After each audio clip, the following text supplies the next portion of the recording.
कभी सोचा है कि भगवान और भक्त का रिश्ता कैसा होता है? आज हम एक ऐसे ही रिश्ते की गहराई में उतरेंगे।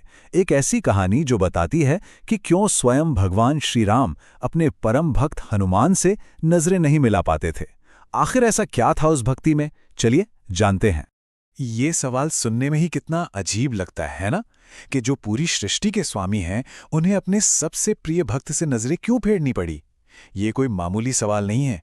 इसका जवाब हमें निस्वार्थ प्रेम की उस ऊंचाई पर ले जाएगा जहां भक्त और भगवान के बीच कोई फर्क ही नहीं रह जाता। तो ये कहानी शुरू होती है अयोध्या के भव्य राज दरबार से। जरा मन में एक तस्वीर बनाइए।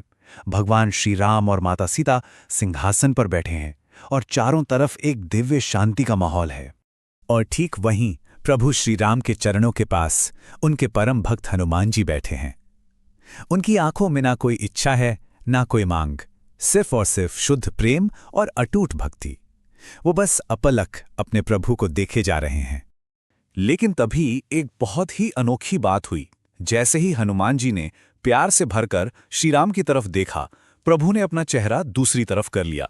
और ये एक बार नहीं हुआ, एक अजीब सा सिलसिला चल पड़ा था। जब हनुमान जी श्रद्धा से सिर झुकाकर प्रभु के चरणों को देखते, तो श्रीराम उन्हें बड़े प्यार से देखते। पर जैसे ही हनुमान जी नजरें उठाते, श्रीराम फिर से मुंह फेर लेते। ये क्या लीला थी?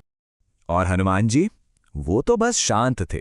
उनके मन में कोई सवाल नहीं, कोई शक नहीं। वो तो एक सेवक थे जिनकी भक्ति बिना किसी शर्त की थी। उनके लिए तो प्रभु जो भी कर रहे थे वो प्रसाद था। लेकिन दरबार में कोई और भी था जो ये सब कुछ बड़े ध्यान से देख रहा था। अब कहानी में आती हैं माता सीता, जिनकी जिज्ञासा ही इस पूरे रहस्य से पर्दा उठाने वाली थी। माता सीता ये सब देखकर मन ही मन मुस्कुरा रही थीं, लेकिन साथ ही उनके मन में एक सवाल भी उठ रहा था। वो सोच रही थी कि आखिर उनके स्वामी ऐसी लीला क्यों कर रहे हैं।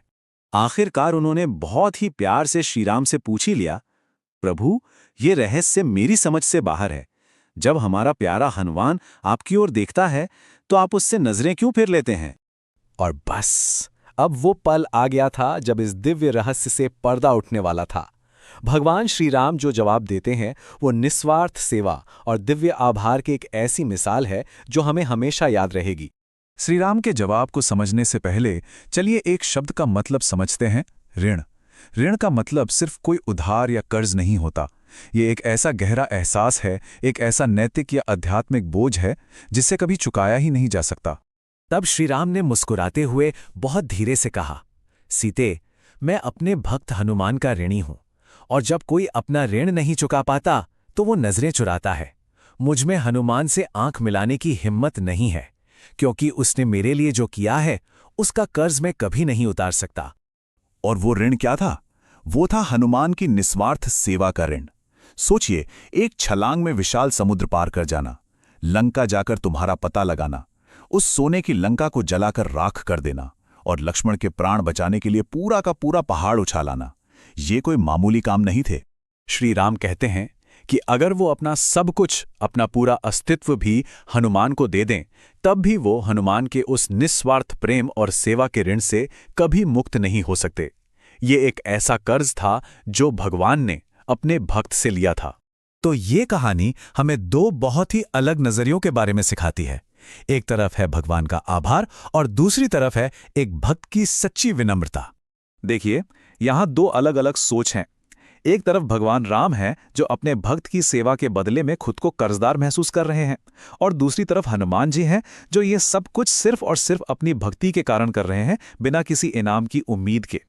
हनुमान जी के लिए तो उनकी हर सांस, उनका हर काम सिर्फ और सिर्फ उनके प्रभु श्री राम के लिए ही था। उन्होंने जो कुछ भी किया उसे अपनी सेवा समझा, कोई एहसान नहीं। और यही तो सच्ची विनम्रता है, जहां मैं या मैंने किया जैसा कोई भाव ही नहीं होता। तो इस पूरी कहानी से हमें आखिरकार क्या सीखने को मिलता है? ये हमें सच्ची भक्ति का असली मतलब कैसे समझाती है? इस कहानी का सार बस इतना सा है कि सच्ची भक्ति हमेशा निस्वार्थ होती है। सच्चा प्रेम बदले में कुछ नहीं मांगता, और जब समर्पण इतना गहरा हो तो खुद भगवान भी अपने भक्त के सामने सिर झुका देते हैं।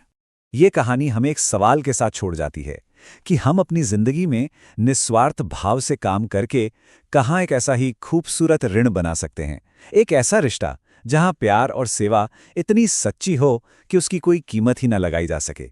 इस पर जरूर सोचिएगा।